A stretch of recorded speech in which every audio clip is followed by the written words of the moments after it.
Pete Williams, to the investigation now, and some of the frustration we're hearing from lawmakers today at this House hearing. Republican Jamie Herrera Butler from Washington State, a ranking member in the subcommittee hearing this morning. Listen to what she had to say.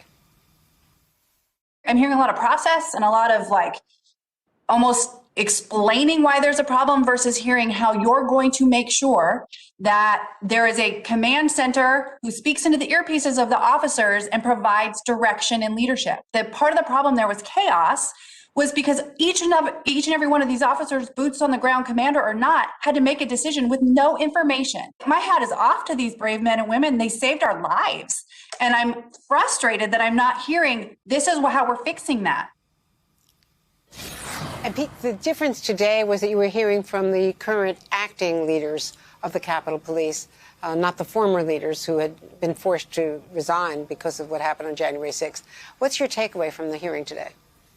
Well, I think one of the things we learned today is that there was a lot of information about the potential threat, and it makes you wonder whether this was not a lack of intelligence or so much of a lack of imagination, because according to the acting chief, the final intelligence report that was spread out among the Capitol Police before the rally was that militia members, white supremacists, and other extremist groups would participate on January 6th, that they planned to be armed, that their target would be Congress, and that they saw this as the last opportunity to stop the count, and they were desperate. But, she said, there was no indication. One of these assessments said the probability of civil disobedience was remote.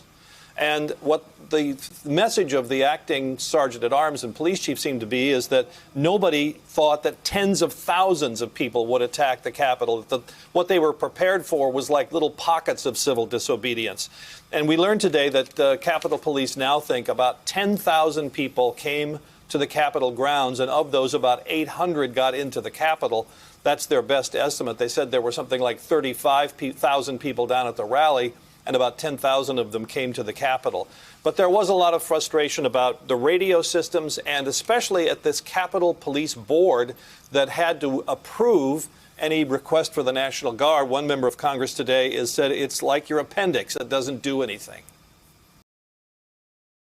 Hey, thanks for watching our YouTube channel. You should know that you can follow today's top stories and breaking news and catch up on your favorite MSNBC shows all in one place. Download the NBC News app today.